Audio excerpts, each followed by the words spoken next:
Good afternoon, and I'll call this special council meeting to order. Before we start, I just want to take a moment to say you'll be hearing about some of the swift and dedicated action of our staff last week to assess, contemplate, and make operational decisions based on an overwhelming amount of information that was coming in rapidly and ever-changing from the province, the federal government, health officials, and Durham Regional Health. Scugog, along with all other regional municipalities, have made definite choices to close, limit, and suspend facilities, camps, and programs to assist in limiting the spread of COVID-19. I am thankful and grateful to our CAO and Fire Chief Mark Burney, who are responsible for emergency management in Scugog, as well as staff that monitored the situation and worked over the weekend, and to all staff for their dedication to continue to provide services to our community while keeping the health of staff and residents a priority. So thank you very much, staff. And I'll ask for a disclosure of pecuniary interest in the nature. Seeing none, there is no closed session matters, delegations. Consideration of business for which notice was given. We have the report in front of you, CAO 220-01. Mr. CAO. Thank you, Madam Mayor, and thank you for those kind comments. I would also like to acknowledge with thanks the efforts of the Mayor, the senior management team, and staff for pulling together the way that everyone has during this crisis. It gives me great comfort to be working with such a knowledgeable, experienced, and dedicated management team. And I'd like to review with you, there's been a few unprecedented announcements from various levels of government I think we should review prior to looking at the report and bylaw. Firstly, as I'm sure you all know, Dr. Tam, Canada's Chief Medical Officer of Health, indicated that our window to slow down COVID-19 is closing and we must act now. She also required 14-day self-isolation after returning to Canada from any international destination, including the USA, and we've implemented that here. She also indicated that prevention is mostly about avoiding contact, having separation. And additionally, the CDC, Centre of Disease Control and Prevention, and the province of Ontario has prohibited organizational events of 50 or more people. The province, as you know, I'm sure you know, has also declared a state of emergency. We are not recommending this action for Scugog at this time. The province and the region, as you probably know, have also ordered all facilities, recreation libraries, bars, and restaurants, except for takeout or delivery, closed until March 31st. The federal government yesterday closed the borders to all people that are not Canadian citizens, except air crews, U.S. citizens, diplomats, and families. They're telling Canadians to stay at home. They're also saying, come home if you're currently outside the country. So I'd like to review with you some of the key actions taken by staff to date.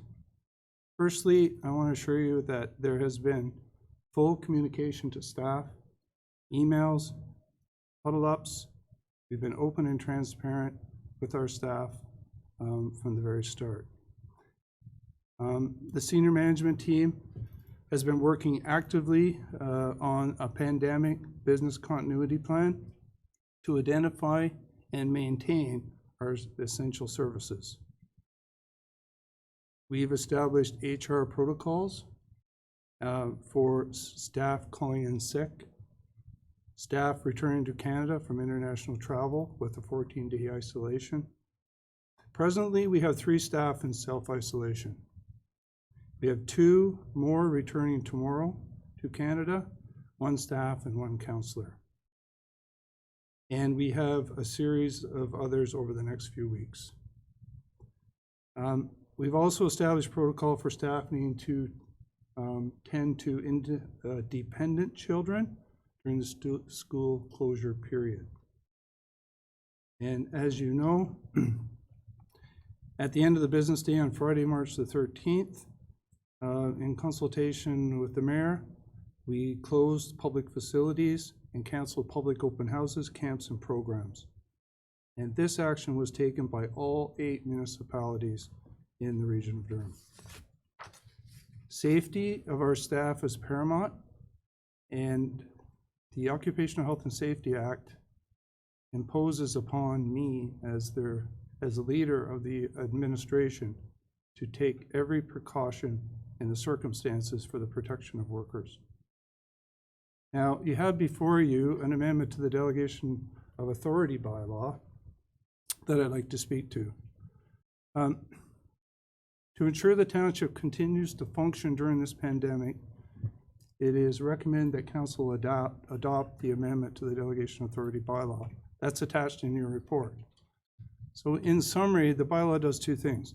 It provides to the mayor legislative powers under the Municipal Act that she doesn't have now. It's expanded powers. And if you refer to the bylaw, section 9.3, it will authorize the mayor to temporarily suspend or change township bylaws or policies. It will also authorize the mayor to authorize policies, practice, procedures to address the emergency.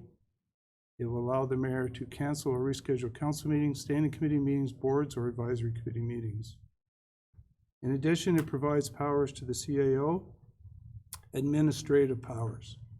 That's covered in section 10, 10.2. Pardon me, 10.4. 10.4, which will provide the CAO with the ability to cancel, revise, or temporarily suspend events, programs, and services, close or reallocate facilities, infrastructure, or other assets, authorize emergency purchases, including the authority to undertake non-competitive purchasing, provide for alternative service delivery methods, including determining the manner in which payments are made and received, and finally, to determine staff needs, including the ability for staff to work remotely, authorize temporary hirings or layoffs, and the reallocation of staff.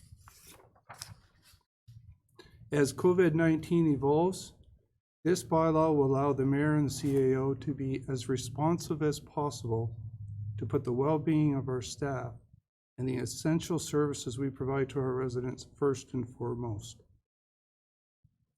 This can be done while ensuring we act responsibly towards both the community we serve and the staff that we are responsible to safeguard.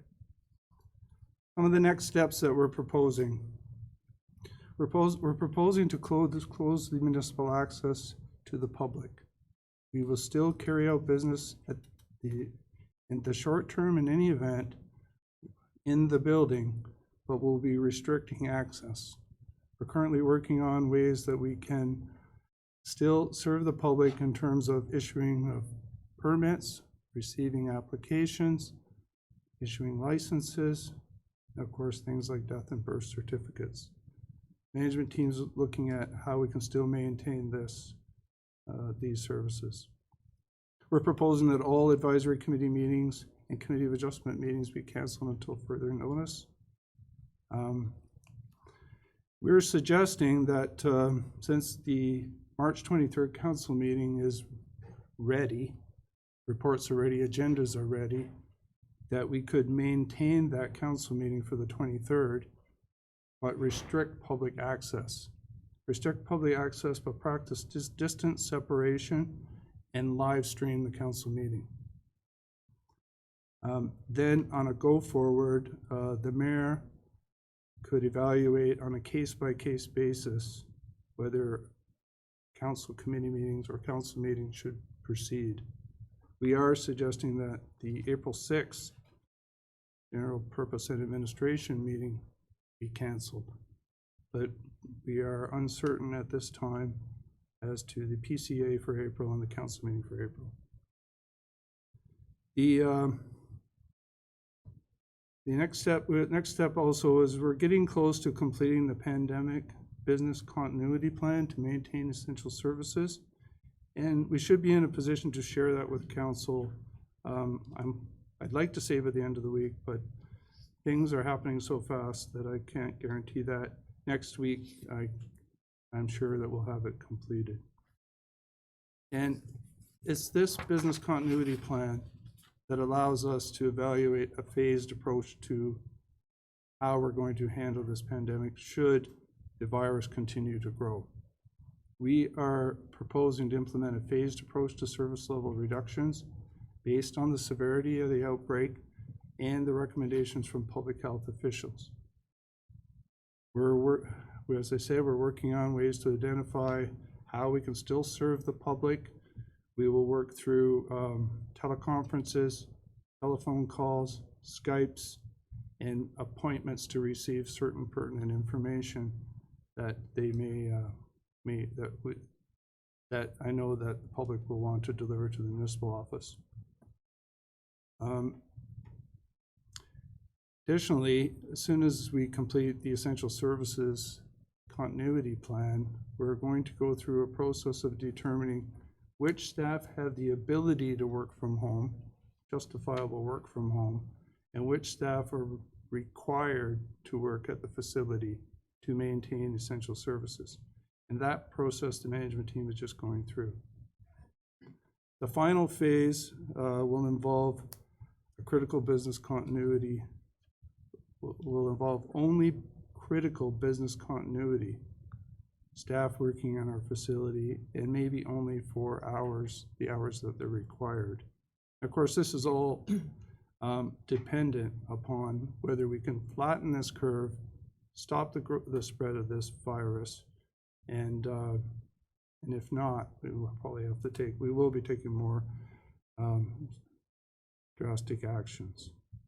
And just in summary, Madam Mayor, these are unprecedented times that call for deep trust in each other and a belief in doing the right thing in all aspects to ensure the health and safety of staff and the provision of essential services to the public. Thank you. Thank you, Mr. CAO. Regarding the report, the bylaw that we're going to be talking about, as I understand it, there are some municipalities within Durham that have already passed it, and the rest are looking at doing the same thing. Is that correct? That's my understanding, Mayor Drew. I believe we're the last municipality to bring this forward. Oh, okay. So I know that there were meetings, some municipalities met yesterday, and I don't know whether. Yes, I believe Clarington met yesterday, Ajax this morning. So I'm glad you raised that point. So the bylaws before you is consistent with the bylaws that are being passed by our the other local municipalities in Durham to provide the mayor and CIO with powers should they need it, should this pandemic spread. And we're faced with having to make decisions quite quickly and rapidly. Okay, thank you. Any questions to our CAO about the report? Councillor Watton? Thank you, Madam Mayor. Just one question with respect to next week's meeting. If everything is being suggested to be closed and everything is being cut back, and respecting that we should be having our meetings, but is it not a bit contradictory to be calling this meeting on the 23rd? I mean, it just kind of seems like the time is of the essence right now to be doing the lockdowns, the shutdowns, the self-isolations, the whatever's being recommended, and yet we're talking about having a meeting, even though the public wouldn't be invited. And yes, and that's a very good point, one that I struggled over, and certainly would respect council's decision in that regard if you preferred not to have the meeting.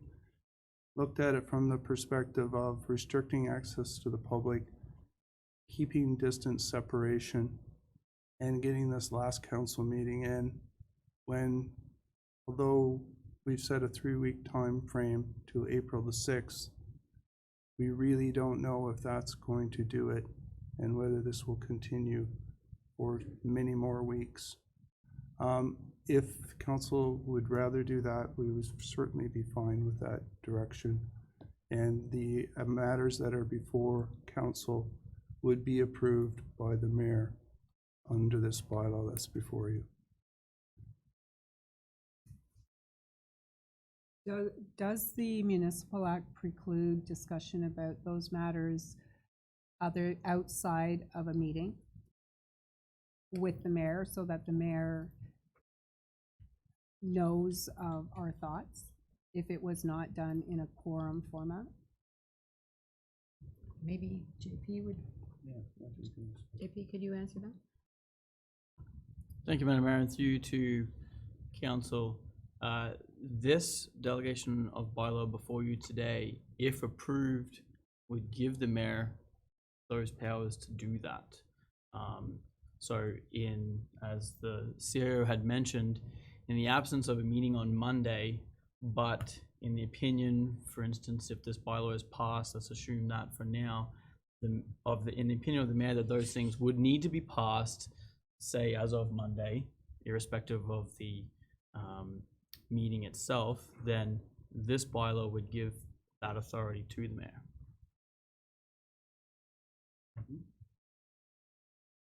Other questions? Councillor Kiesebrink and Councillor Brown. Thank you, Madam Mayor. Further to Councillor Watton's question, perhaps back to you, Mr. Clerk, I'm just wondering if the changes that are being proposed to Councillor Watton's question, would that also allow the mayor to consult with councillors prior to making her decision with the way that the new bylaw would work?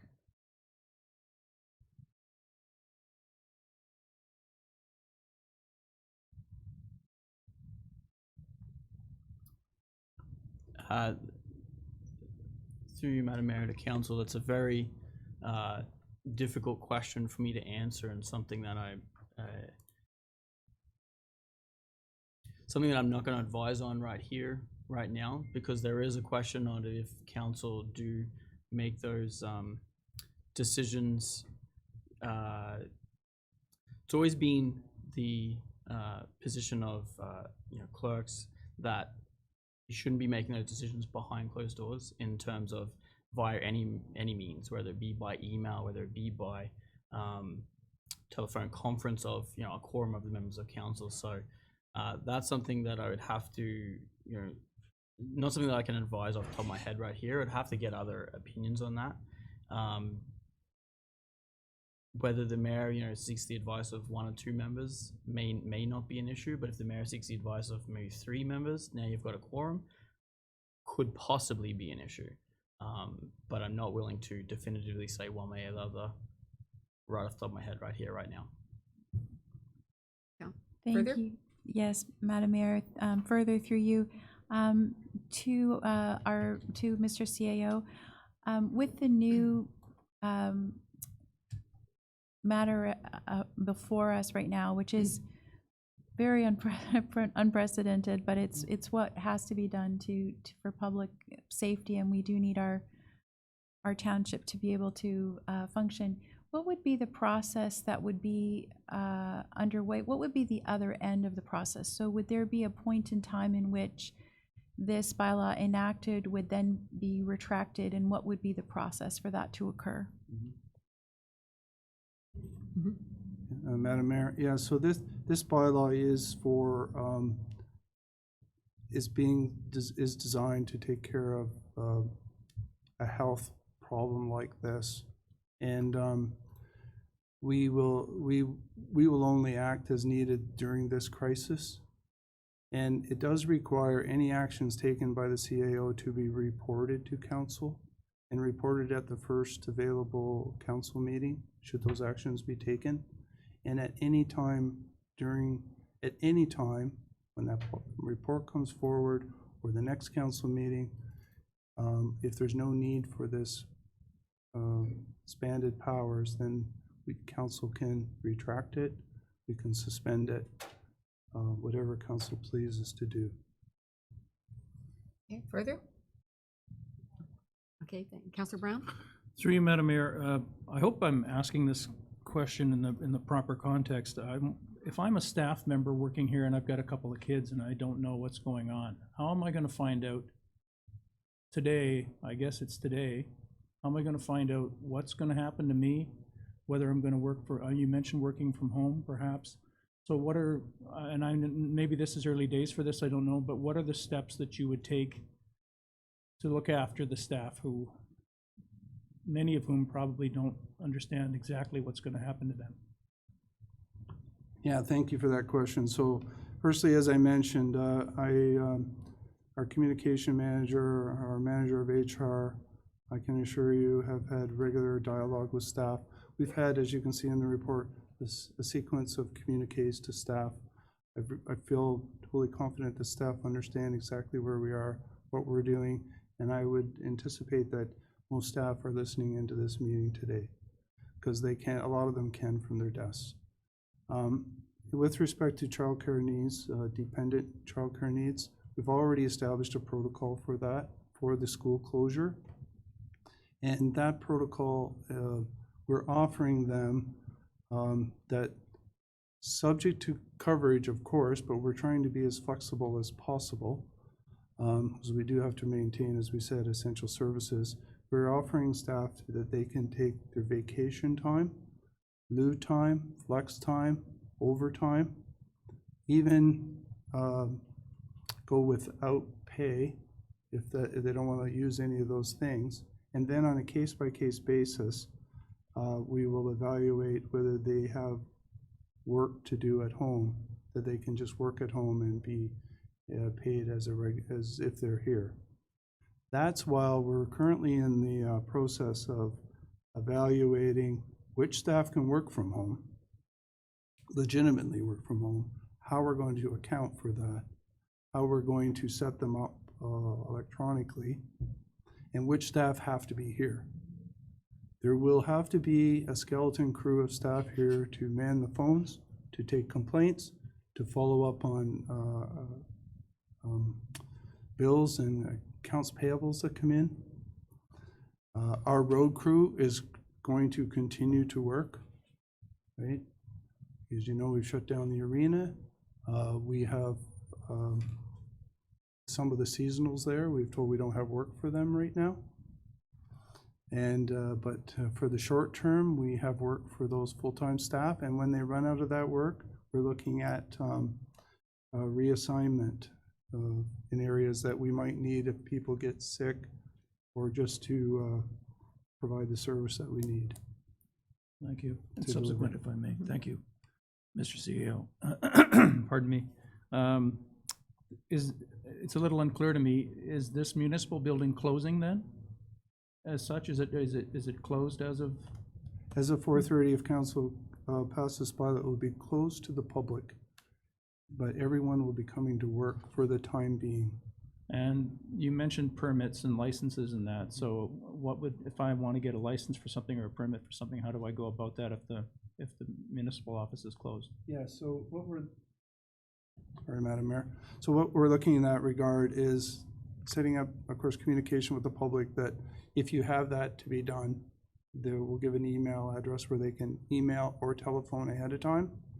We're going to set up a drop box. If it's simple, drop it in the drop box. Then we'll process it and tell them when they can pick it up in the same fashion. There might have to be the odd in-person interface, and we have to set a protocol up for that. For the time being, what we're working on is trying to maintain those essential services, but for the vast majority of the public, they'll be restricted from coming through the door, but people will be coming to work every day for now. Right. I know it's a moving target. Thank you for your work and thanks for your answers. Thank you. Councilor Ross, do you have a question? Thank you, Madam Mayor. Through you, Mr. CEO, you mentioned that reports, the CEO and the mayor are required to give reports to council on the first council meeting. Given that this may be much longer than anticipated into the months, is there a method that would proceed if that were the case, that council would receive reports via email or whatever? Yeah, thanks for that question. Absolutely. In fact, the mayor and I have already discussed if this does go for a longer period of time, I will keep you up to speed on any changes that are being made here, because depending if this goes for some time, there could be some major changes being made. Yeah, but we will definitely inform you by email and report at the first opportunity. Thank you. Further, given the limitations of this, mainly in 9.2.4 or 0.5, this goes to Councillor Watton's question, that the authority applies to areas of the township where it's necessary, and it's effective only for as long as reasonably necessary. I don't know what's on the agenda exactly coming up on Monday and going forward, but when we're looking at enacting the delegation of authority here, and keeping in mind the health of the community, but wanting business is going to be under stress as is, how will we be moving forward with the occasional meeting, perhaps monitoring, social distancing at the same time, so that these limitations don't hamper the community? If I could, Madam Mayor, I think at this point, we have to assess on a case-by-case basis as we move forward.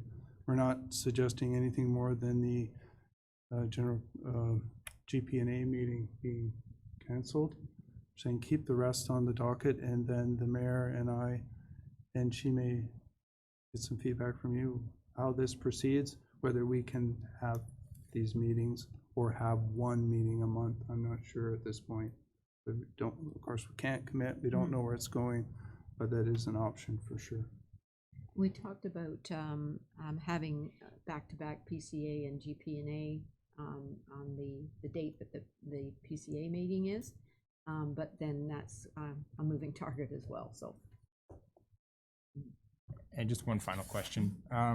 Just in regards, you mentioned in your opening remarks that at this time you're not declaring an emergency in Scugog. Understanding the delegation of authority states that the declaration isn't required. What is the trigger that you're looking at for a declaration to be considered?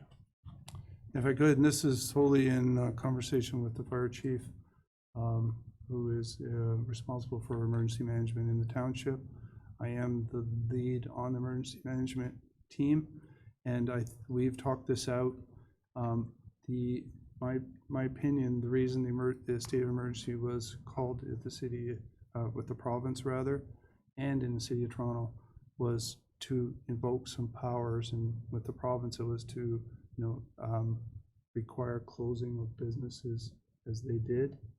We are not at a state yet, and I hope we never get to the state where we have COVID-19 in the community. I would say the emergency would come about when there's evidence of COVID-19 being in the community. Residents are infected, it's spreading within the community. Action has to be taken to assist staff. The municipal office and staff are infected. We have to shut down operations. This is the type of thing, I think, when we're in emergency state. any other questions or comments? Okay, of course, I didn't get the recommendations on the floor, but the recommendations are there, and could I have someone move to receive them and move the recommendations? Councillor Watton, Councillor Kiesebrink. Any further questions or comments? All those in favor?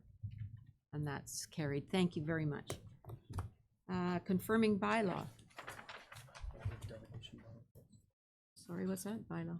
The amended delegation bylaw. Oh, we have to move the bylaw. Bylaw 13-20. Read a first, second, and third time and finally passed the 17th day of March 2020, and the mayor and clerk are hereby directed to sign same and affix the corporate seal thereto. Mover, please. Councillor Watton, Councillor Brown. All those in favor? And that's carried. Thank you. Confirming bylaw. Councillor Ross. Councillor Kiesebrink. Thank you very much. And I'll call for a motion to adjourn. I'm sorry? Just take a vote on that. Oh, confirming bylaw. All those in favor? And that's carried. Motion to adjourn. Councillor Ross, Councillor Kiesebrink. Thank you, Madam Mayor. The question was mentioned or asked by our regional councillor if we were going to continue with next week's meeting or not, and I wonder if we should address that before we close this session. It's fluid. At this point, I think we would probably make a final decision towards the end of the week. We have to give, what, 24 Tomorrow. hours notice tomorrow? Mr. Mr. Clerk might better When's the last? respond to that. When do we have to give notice if we're canceling the meeting? Thank you, Madam Mayor. I'd have to look that up in the procedure bylaw, but we would want to obviously give just as much notice as we possibly can. We'll do what we can to let you know as soon as possible. Okay, adjournment, all those in favor? And that's carried. Thank you very much. Thank you.